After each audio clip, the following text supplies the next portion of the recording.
ជំរាបសួរបងប្អូនទាំងអស់គ្នាពីប្រទេសអូស្ត្រាលីចាថ្ងៃនេះមិនមែនរើផ្ទះទេណាបងប្អូនតែច្រឡំចាគឺនាំកូនទៅមើលកុន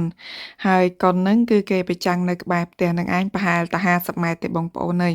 និយាយទៅមួយឆ្នាំហ្នឹងគឺមាន2ដងគេប្រចាំងកុនគេហៅ Outdoor Cinema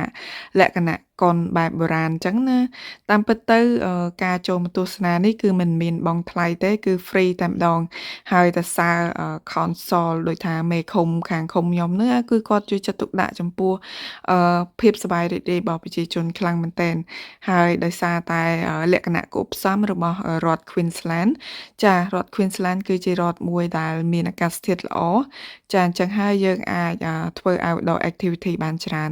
ហើយចំពោះការមើលកុនថ្ងៃនេះគឺកុនហ្នឹងគឺរឿងកូនក្មេងបងប្អូននិយាយទៅឲ្យតែគេប្រចាំងក្បែរគ្រីស្មាស់អញ្ចឹងចារឿងកុនគឺគ្មានអីក្រៅពីតាក់ទងជាមួយនឹងបុណ្យគ្រីស្មាស់ទេហើយភាគច្រើនគឺគេតែងតែប្រចាំងរឿងសម្រាប់កុមារចាព្រោះថាបើសិនជាយើងមើលកុនហើយក្មេងៗគាត់ធុញគឺប៉ាម៉ាក់ក៏អង្គុយមិនបានស្រួលដែរអញ្ចឹងចាមនុស្សដែលសំខាន់ជាងគេគឺក្មេងៗនឹងឯង